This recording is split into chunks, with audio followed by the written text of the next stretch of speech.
नमस्कार, मैं कंचना यादव। साथियों, आप सब जानते हो कि 20 साल से बिहार में डबल इंजन जो कहती है अपने आप को, 20 साल से एनडीए की सरकार है और 2014 से डबल इंजन की सरकार है। लेकिन क्या आप इनसे पूछते हैं कि बिहार का जो असलियत है ये आपसे छुपाते क्यों हैं? बिहार का विकास कितना बढ़ा है? आपने 2005 में इन्हें मौका दिया, 2010 में मौका दिया, 2015 में मौका दिया, 2020 में मौका दिया। आखिर में 20 साल जो एक जनरेशन जो 2005 में बच्चा पैदा हुआ, 2020 में 2025 में आज वो नौकरी के लायक हो गया होगा, उसके हाथ में नौकरी नहीं है। बिहार का विकास किधर है? आप क्या इनसे सवाल पूछते हैं? ये आपसे ये फिगर, ये डेटा क्यों छुपाते हैं? आपसे ये डेटा छुपाते हैं और आपके साथ प्रोपेगेंडा के आधार पर ये चुनाव लड़ना चाहते हैं, डर बनाकर ये चुनाव लड़ना चाहते हैं। जब ये कहते हैं कि 2005 के पहले इन्हें कुछ नहीं मिला था, तो दरअसल ये सिर्फ लालू जी का ही नहीं बल्कि कर्पूरी ठाकुर जी का भी अपमान करते हैं। ये कहते हैं कि कर्पूरी ठाकुर जी भी इन्होंने कुछ नहीं दिया। आप इनसे पूछिए कि बिहार की विकास की स्पीड क्या है। मैं कुछ डेटा, कुछ फैक्ट आपके सामने रखना चाहती हूँ कि 2025 आ चुका है, 2005 से एक ही सत्ता है बिहार में, लेकिन बिहार का विकास आज कहां पर है? इनसे सवाल पूछिए कि आज बिहार में विकास की जो स्पीड है, जीडीपी में, अगर भारत के जीडीपी में बिहार की हिस्सेदारी देखिए तो सबसे कम है, 4.3% ही है। जबकि हमारे टाइम पर सोचिए कि 2005 के समय पर वो हुआ करता था 4.4। आज वो हिस्सेदारी बढ़नी चाहिए थी, लेकिन हिस्सेदारी बढ़ने के बजाय हिस्सेदारी घटी है। और जब जीडीपी में योगदान घटेगा तो ये आपके सामने झूठ और प्रोपेगेंडा के आधार पर सिर्फ चुनाव लड़ेंगे और डराएंगे कि आएंगे तो वो हो जाएगा, वो आएंगे तो वो हो जाएगा। दरअसल 20 साल के हिसाब के आधार पर ये चुनाव लड़ने के काबिल नहीं है, आपके सामने ये मुंह नहीं दिखा पाएंगे। और जब इनसे पूछिए कि प्रति व्यक्ति आय, आज बिहार में प्रति व्यक्ति आय कितनी है, तो यह आपको सोचने पर मजबूर कर देगा कि देश भर के अन्य राज्यों की तुलना में बिहार में प्रति व्यक्ति आय, जो आपके हाथ में आता है प्रति व्यक्ति आय, वो सबसे कम है। साल भर में एक व्यक्ति की कमाई मात्र 67,828 रुपए है। क्या आप सोच सकते हैं? साल भर की कमाई।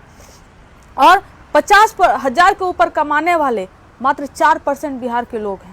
आप सोचिए, 98% ऐसे बिहार में लोग हैं जिनके पास दोपहिया वाहन भी नहीं है। और ये किस बात का दावा करते हैं, किस विकास का दावा करते हैं? 20 साल से ये खोखली सरकार, ये झूठ बोलने वाली सरकार, ये प्रोपेगेंडा फैलाने वाली सरकार आपके साथ है, आपके सामने बैठी हुई है। और इसे बदलने की जरूरत है, एक बदलाव की जरूरत है। और बिहार में गरीबी 34% है, जो कि तीसरा सबसे बड़ा गरीब राज्य है।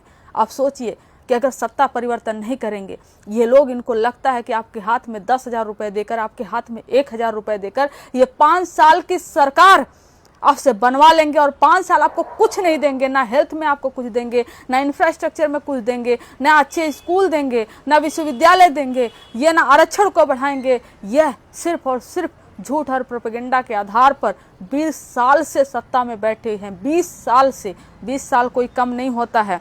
और बिहार में अगर स्वास्थ्य सेवा देखें तो अन्य राज्यों की तुलना में, 19 राज्यों की तुलना में यह 18वें नंबर पे आता है, 18वें पायदान पे आता है। स्वास्थ्य व्यवस्था इतना खराब है, अस्पतालों में दवाइयाँ नहीं हैं, एम्बुलेंस में शराब बिकती है और दवा की चोरी होती है। और आपको भी मालूम है कि कई सारे ऐसे मंत्री हैं, भ्रष्ट मंत्री हैं, जो कि दवा चोर हैं, दवाओं की चोरी करते हैं। और बिहार में उद्योग जो है वो आप समझ सकते हैं कि पूरे देश भर का केवल 1.39% है।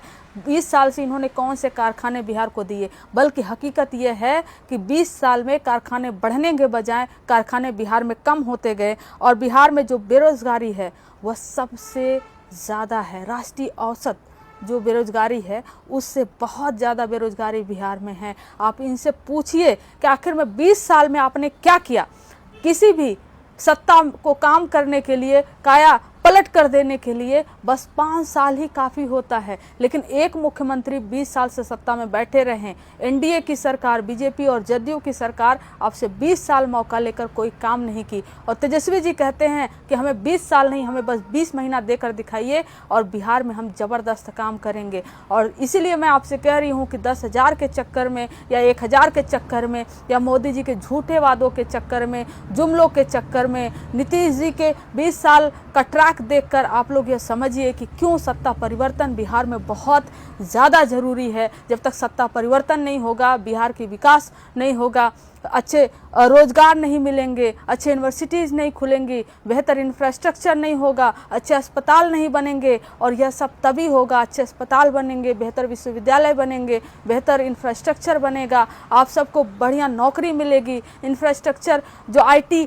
का हब बनेगा। और आज के मॉडर्न समय में आईटी हब की कितनी ज़रूरत है, ये सारे सपने तभी पूरा हो पाएंगे, बिहार तभी आगे बढ़ पाएगा जब बिहार में तेजस्वी जी की सरकार बनेगी। आप सबसे निवेदन है कि इन आंकड़ों पर ध्यान दीजिए और इस निकम्मी सरकार को, खटारा सरकार को, 20 साल की थकी हुई सरकार को उखाड़ फेंकिए। ये चाहे जितना आपको लुभाने की कोशिश करे, पैसे बांटने की कोशिश करे, लेकिन एक बात समझिए कि विकास तभी होगा जब सत्ता परिवर्तन होगा। बहुत शुक्रिया।